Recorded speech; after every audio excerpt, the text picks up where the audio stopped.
Uy, Andrew, sale na naman ah. Nag-checkout ka na ba?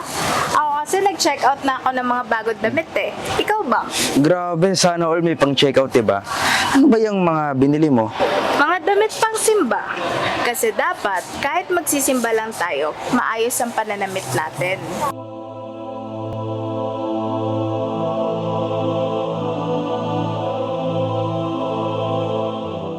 Siyempre, kaming mga girls, gusto namin always kaming pretty, pero dapat, maayos pa rin ang ating pananamit tuwing tayo ay nagsisimba.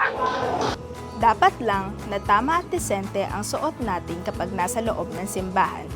Ito ang bahay ng Diyos, kaya always remember, dress properly.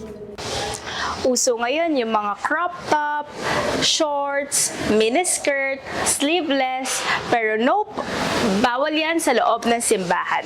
Big no-no. Tama ka dyan, Abby. Sa atin din mga boys, dapat maayos din ang suot natin. Gusto natin na kapag harap tayo sa iba, maayos tayo tignan. Kapag nasa loob ng simbahan, harap tayo kay Lord. Kaya dapat disente tayo magdamit. Kung galing basketball or gala, magpalit mo na ng damit ha. Bawal ang shorts, jersey, at itong manakikita ninyo.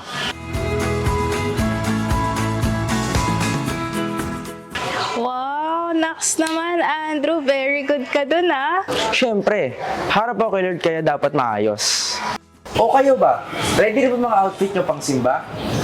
Kung ready ka na, lika na. Makipag-date na tayo kay Lord. G ka na ba? Gina! Tara, simba na tayo.